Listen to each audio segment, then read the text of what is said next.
అందరు ఎట్లున్నారులా అంత మంచి కదా. ఇవాళ మీకోసం ముచ్చట్లు పట్టుకొచ్చిన దవదవ చెప్పుకుందాం. చలో పాండ్రి. ఎన్ఎస్ఆర్ గ్రూప్ వారి ఎన్రిచ్ వాటర్ సమర్పించు ధూమ్ దా ముచ్చట. ఇక ధూమ్ దా ముచ్చట్లు షురు. కేసీఆర్ ఈ పేరు వినబడితే చాలు ఎక్కడో లక్కనే ఆగిపోతారు.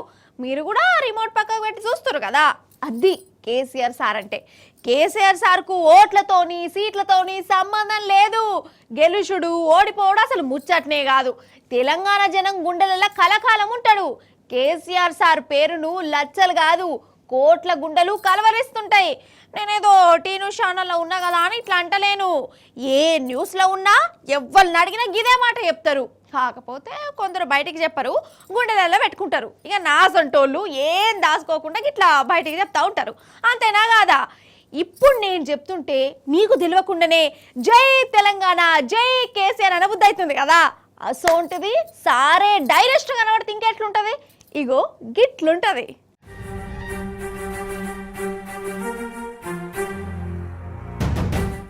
మన కేసీఆర్ సారు హైదరాబాద్లో ఉన్న పార్టీ పెద్ద ఆఫీసు తెలంగాణ భవన్కి వచ్చిండోలా సార్ వస్తుండని ఎరకౌడుతోనే తెలంగాణ భవన్ చుట్టుముట్టంతా జనంతో నిండిపోయింది. సార్ను కండ్లార చూడాలని ఓ గింతమంది దానిలాడిర్రు. పొద్దటి సంధి చీకటి పడేదాకా సారు కోసమే చూసిరు. తెలంగాణ భవన్ దిక్కున్న రోడ్లన్నీ ట్రాఫిక్ జామ్ అయిపోయినాయి.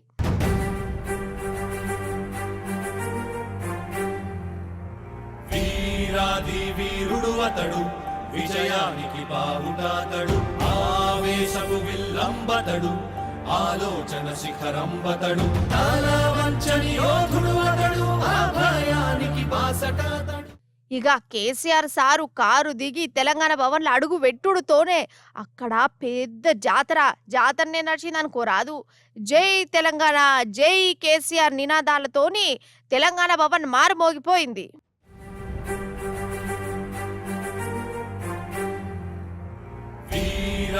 వీరుడు అతడు విజయానికి బావుటాతడు ఆవేశపు విల్లంబతడు ఆలోచన శిఖరంబతడు తాళవంచని యోధుడు అతడు అభయానికి బాసటాతడు.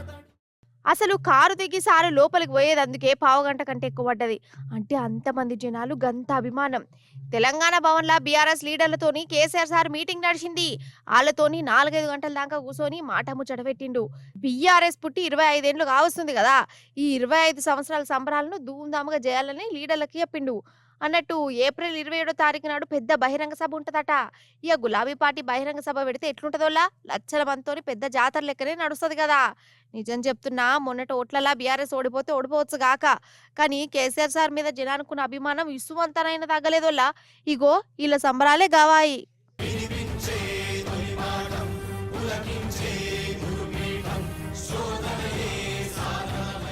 సింహం ఎవలు?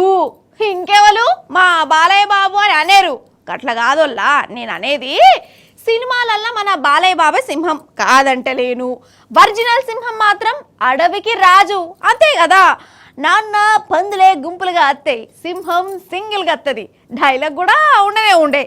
అయితే సింహం కనబడితే చాలు కడమ జీవాలు కనబడకుండా గాయమైపోతాయి అట. జనాలకేమో గుండెపోటు వచ్చినంత పని అవుతుంది.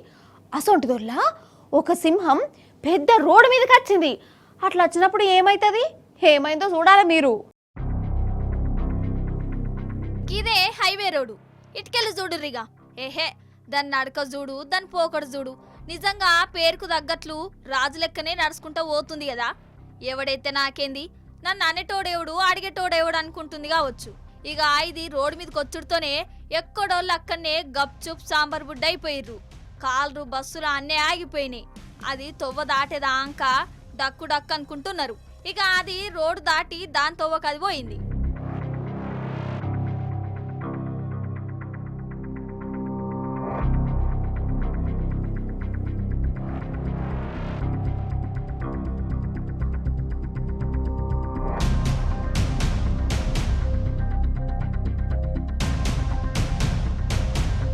గుజరాత్ రాష్ట్రంలోనొల్లా అడవి కాన్నే రోడ్డేసిర్రు. మరి దాని జాగల రోడ్డెత్తే మరి అది తిరగాలనా అద్దా? అందుకే ఇట్నుంచి అటు అటునుంచి ఇటు తిరుగుతుంది. అంటే ఈ సింహం జనాలలోకి రాలే, జనాలే సింహం ఉండే జాగకు పోయిర్రు అన్నట్టు. ఇంకా నయ్యం అది మనుషుల లెక్క మా జాగలకు మీరెందుకు వచ్చిర్రు, నా అడవిని ఎందుకు కబ్జా చేసిర్రు అనుకుంటా మీద వల్లే. మీ సావు మీరు జావుర్రి, నా సావు నేను జత్తా, నా తెరువుకు రానంత వరకు మిమ్మల్ని ఏమనా అనుకుంటా సప్పుడు ఎంకపోయింది. కానీ ఈడు చూడు రొల్ల, అసలైతే ట్రాఫిక్ పోలీసులున్నా కొందరు బుయ్యి బుయ్యి అనుకుంటా ఇష్టం వచ్చిన తీళ్ళ పోతుంటారు. ట్రాఫిక్ వాళ్ళను సిగ్నళ్లను లెక్కనే వేయరు. అసొంటిది సింహం రోడ్డు మీదకి వచ్చుడుతోనే అద్దన్నా గాని ట్రాఫిక్ రూల్స్ పాటిస్తుర్రు. అసలు నన్ను అడిగితే సిగ్నల్ల కాడ పోలీసులకు బదులు సింహాలను పెడితే అందరికిట్లా సెట్ అవుతారు కావచ్చు కదా.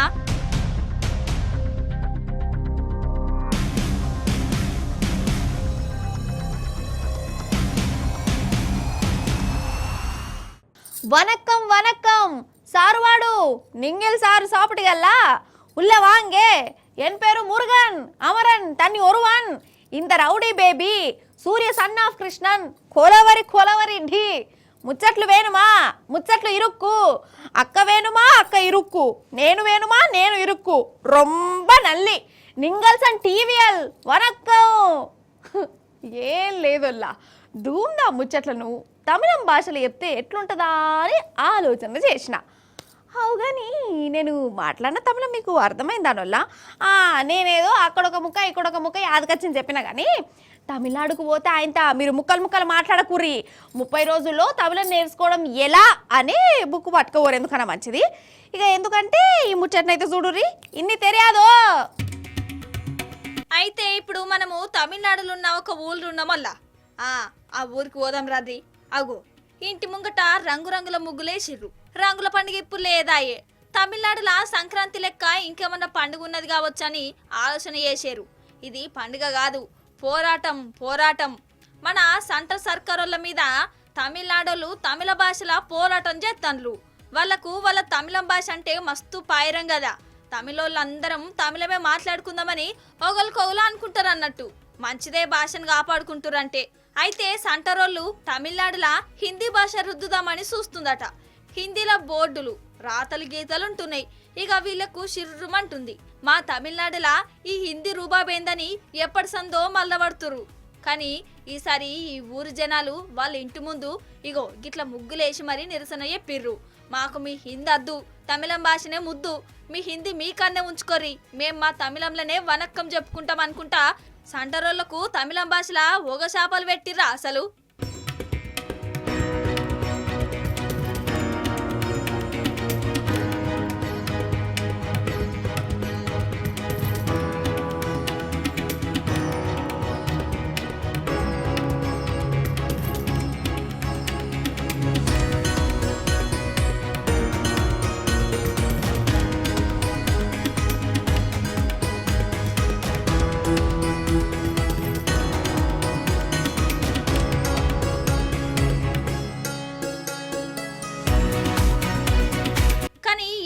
కామాట నేనొల్లా తమిళ పోళ్లను మెచ్చుకోవాల్సిందే. వాళ్ళ పండుగల తెరువుకో భాష తెరువుకో ఎవరన్నా నచ్చి రుబాబు చేసిర్రా అనుకో, వాళ్ళు అస్సలు సప్పుడేకుండరు. వాళ్ళు వీళ్ళని కాదు, అందరు ఒక్కటైపోతారు, రోడ్ల మీదకి వస్తారు, గిట్ల నిరసనలు ఎత్తుంటారు.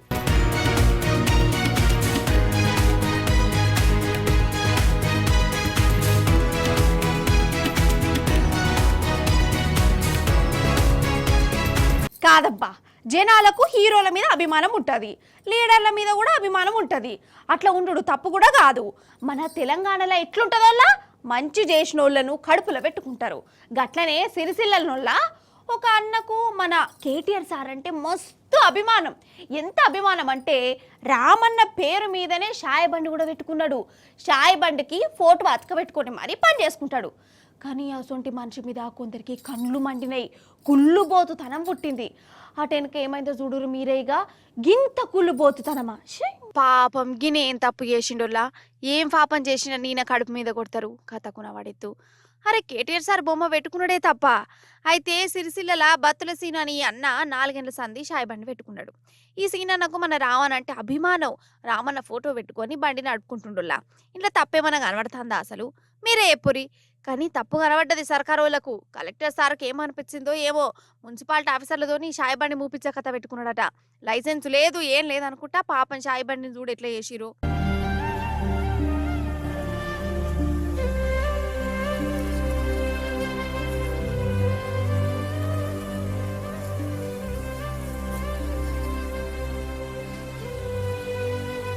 కాదోలా గీ షాయి బండోళ్ళ మీద గీ ప్రతాపం ఏంది అసలు? రామన్న ఫోటో పెట్టుకుంటే వాళ్ళకేమైతుంది? అంటే హీరోల ఫోటోలు హీరోయిన్ల ఫోటోలు పెట్టుకోవాలి కావచ్చు. గింత కండ్లమనుడు ఎందుకు అసలు వీళ్ళకు? పాపం ఈ సీనన్న ఏమంటుండో ఈ నూరి. మున్సిపల్ అధికారులు ఇద్దరు వచ్చిరా, ఇద్దరు వచ్చి మీ షాపులు బంద్ చేయరు అన్నట్టు. షాప్ బంద్ చేయరు, మీకు అదే లైసెన్స్ కావన్నట, లైసెన్స్ లేదట, ఏ బంద్ చేయంటాడు అంతే. దేనికని కూడా మాకు చెప్పాలి. అన్న ఏంటిదంటే లైసెన్స్ కావాలండి. ఆ లైసెన్స్ ఏందో నాకు తెలియదు. ఆ లైసెన్స్ తీసుకో, అది ఏంటిదో కూడా నాకు తెలియదు. నేను రోడ్డు మీద ఛాయం పోయి బతికెట్టు. మేము మబ్బుల 3 గంటలకు వస్తామన్న, ఇద్దరు మొగడ పిల్లలు మబ్బుల 3 గంటలకు వస్తాం. మబ్బుల 3 గంటలకు వచ్చి 9:30, 10 గంటలకు మాది రోడ్డు క్లోజ్. ఏమున్నా 10 గంటల దాకా నడుస్తుంది. మేము దీనికి లైసెన్స్ తీసుకోవాలి, అది తీసుకోవాలంటే మరి ఇక వాళ్ళ దయ ఉండమంటూ ఉంటాం, సాగమంటే సార్. కేటీఆర్ బొమ్మ పెట్టినందుకే ఇది ఇట్లా చేస్తున్నారు. కేటీఆర్ ఫోటో పెట్టుకున్న మెయిన్ కారణం కేటీఆర్ ఫోటో పెట్టుకునే వాళ్ళకి అనుమానం. అడ్డకు మించి ఏం లేదు. నా ప్రేమ, నా ఇష్టం. నాకు మా అన్న అనుకో, నా అన్న. ఇది మరీ గింత దారుణంగా సిరిసిల్ల మొత్తం నాశనం అయిపోయింది. అంతే కదా, పాపం అనిపిస్తుంది. అరే ఏదో అభిమానంతో ఫోటో పెట్టుకుంటే గిది కూడా సహించకుంటే ఎట్లా? అంటే ఫోటో చూస్తేనే భయం అవుతుందా ఏంది సర్కారోళ్లకు? ఎంత కుళ్ళున్నా కండ్లమట తనాలున్నా ఈ గరీబుల మీద చూపించడు తరకనేనా కథకున్న వాడెత్తు. ఇప్పుడు నేను జరసేపు యోగా చేస్తా అన్నట్టు.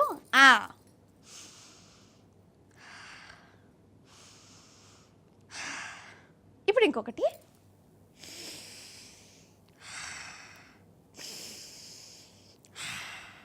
ఇప్పుడు ఇంకొకటి చేస్తా.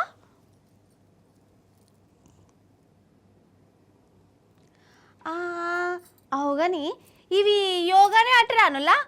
ఏమో కానీ ఇక నా యోగా చేసుడైతే అయిపోయింది. ఇక నేను ఇప్పుడు రన్నింగ్ పోటీలలో ఫస్ట్ వస్తా కావచ్చు. ఏందవ్వా, యోగాలకు రన్నింగ్లకు సంబంధం ఏందంటారా? ఉన్నది. కాలుకు చేయికున్న సంబంధం ఉన్నది. మీకు ముచ్చట అర్థం కాలేదని నాకు అర్థమైంది. అగో ఆడ ఒక చిరుత పులి ఉరుకుతాంది. ఆ పులిని విన్యాసాలు చూద్దాం పారి. మనమో పారి. పులి, చిరుత పులి, అసలు సిసలైన జంగల్ పులి ఉరుకుతాంది చూడు. ఏర్పాటు చేసిరా గండ పెంచిన సల్మాన్ ఖాన్ అనుకోరు గాని మన రామ్దేవ్ బాబా వారే. అగో గుర్రం కంటే స్పీడ్ గా, పోరన్ కంటే ఫాస్ట్ గా ఎట్లా ఉరుకుతుండో చూడు.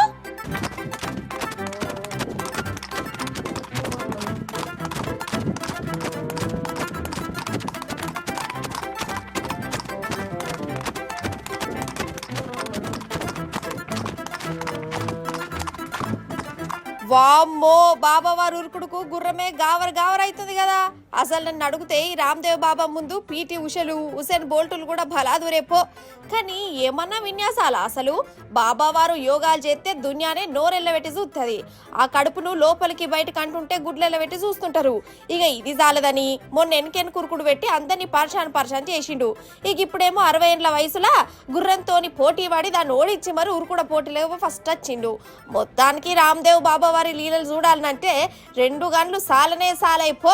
కానీ ఏ మాట కామాటేనోళ్ళ అసలు యోగాలు కాదు కానీ ఈ ఉరుకుడు పోటీల కోసం అన్న మన రామ్దేవ్ బాబాను ఒలింపిక్ ఆటలకు పంపితే ఈ ఉసేన్ బోల్టులు గీల్టులను బేవేష్ చేసేసి బాబావారు మనకు పెద్ద ప్రైజ్ పట్టుకొస్తాడు కావచ్చు కదా. రామ్దేవ్ బాబా సారు జర ఆలోచించు సారు ఒలింపిక్ల గురించి.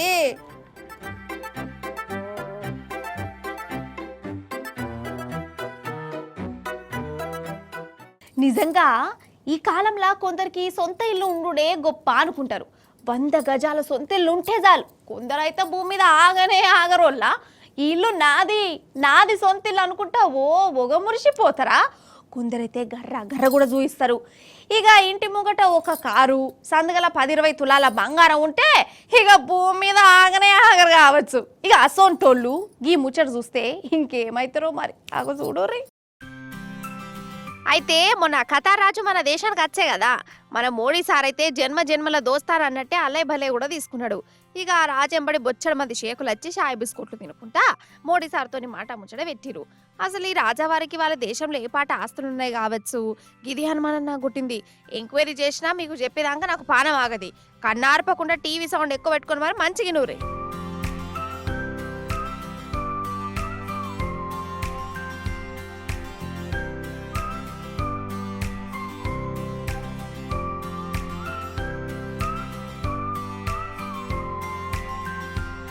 ఇగో ఈ బంగ్లా ఉత్తపచ్చి బంగ్లా కాదు, బంగారం బంగారం మేడ. తనాభీలు సజ్జలు దిగుట్లు అన్ని బంగారం పూత పూసినాయే. అగో ఈ కుర్చీలు చూడు, అబ్బా ఏమన్నా మెరిసిపోతున్నాయా. బంగారం పియే ఇవి. ఎవడన్నా కాసు దోస్తో సుట్టపోడ అత్తే ఈ బంగారు కుర్చీలలో కూర్చోబెడతాడట.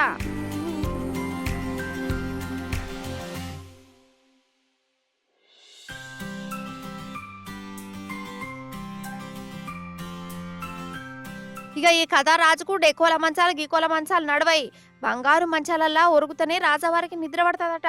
ఈ బంగారు మేడల 15 అర్రలున్నాయి. 300 కార్లు అట్టేటట్టు పార్కింగ్ జాగా పెట్టుకున్నాడు మహానుభావుడు. ఇక ఇది చాలదని లండన్ లో కూడా న్యూయార్క్ లో పెద్ద పెద్ద బంగ్లాలు ఉన్నాయట. ఇక సపరేట్ ఓడలు గీడలు కూడా కొనుక్కొచ్చుకొని పెట్టుకున్నాడు. ఇక 3000 కోట్ల రూపాయలతోని పెద్ద బోటే ఉన్నదో ఈయనకు. ఇవి చాలయని 14 సపరేట్ విమానాలు ఉన్నాయట. సైకిళ్ళు బైకులు కొన్నట్ట కొంటాడట. ఇక విమానాలు ఇంట్లో పెట్టుకున్నోడు కార్ల గురించి సపరేట్గా చెప్పాలనా. ఈ రాజావారికి 17,000 కోట్ల రూపాయల ఆస్తిపాస్తులు ఉన్నాయి. మంచిగి నుర్రి 17,000 కోట్ల రూపాయలు. అసలు 17,000 జీతం ఉన్నోలే జీతం వచ్చినాడు ఒక్కరోజు భూమి మీద ఆగరు కొందరు. అసాంటిది 17,000 కోట్ల రూపాయల ఆస్తి అంటే అసలు ఏం చేసుకుంటాడు కావచ్చినే. ఆగ చూడవు ఎంత ముసి ముసి నవ్వుకుంటుంటుండో. నీ నవ్వు సల్లగుండా ఏం చేసుకుంటావు సారు గిన్నిగానం. ఏందో ఏమో పట్టురి. కొందరు 2 తులాల బంగారం ఉంటేనే మురిసి ముప్పందం అవుతారు. కానీ ఈయనకు ఎంత ఆస్తుపాస్తలున్నా గివ్వే తెలవట్టలు తప్ప ఇంకో రంగు బట్టలు దొడగడు. అంతే పట్టురి కొందరు కిస్మతు కదా. ఎన్ఎస్ఆర్ గ్రూప్ వారి ఎన్రిచ్ వాటర్ సమర్పించు ధూమ్ దా ముచ్చట.